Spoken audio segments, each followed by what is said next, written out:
I thought my girlfriend's brother-in-law was a hero cop until I discovered his entire life was fake. My name is Marcus. At the time, I was a police officer in Austin, Texas. For 6 months, my relationship with Emily had been nearly perfect. By Christmas, I was already imagining what a proposal might look like. So, when she asked me to meet her family, I did not hesitate. Emily seemed especially excited about one person, her brother-in-law, Ryan. According to her, Ryan was a police officer too. That immediately put me at ease. Most cops can spot another cop within minutes. Or so I thought. The moment Ryan walked through the front door, something felt wrong. He was wearing a full police uniform at a family dinner. Weird. Not impossible, just weird. Then, my eyes landed on his badge. My stomach tightened. The metal looked cheap.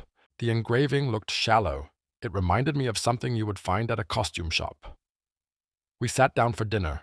Ryan immediately took center stage. Every story became about him. A dangerous call, a dramatic arrest, a heroic rescue. His mother stared at him like he had personally saved the country. But then he mentioned a police code, and my heart skipped. Because the code he described meant something completely different. Not even close. Every story contained mistakes.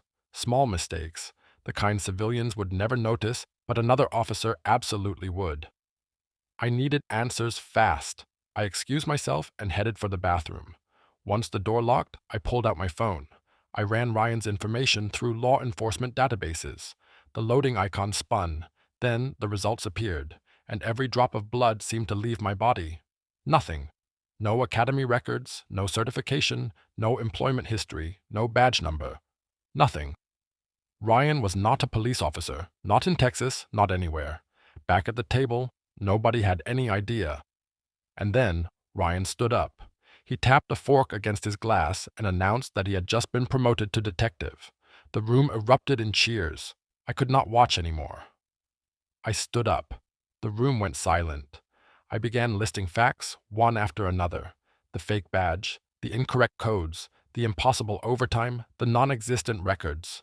His smile disappeared. His face turned pale.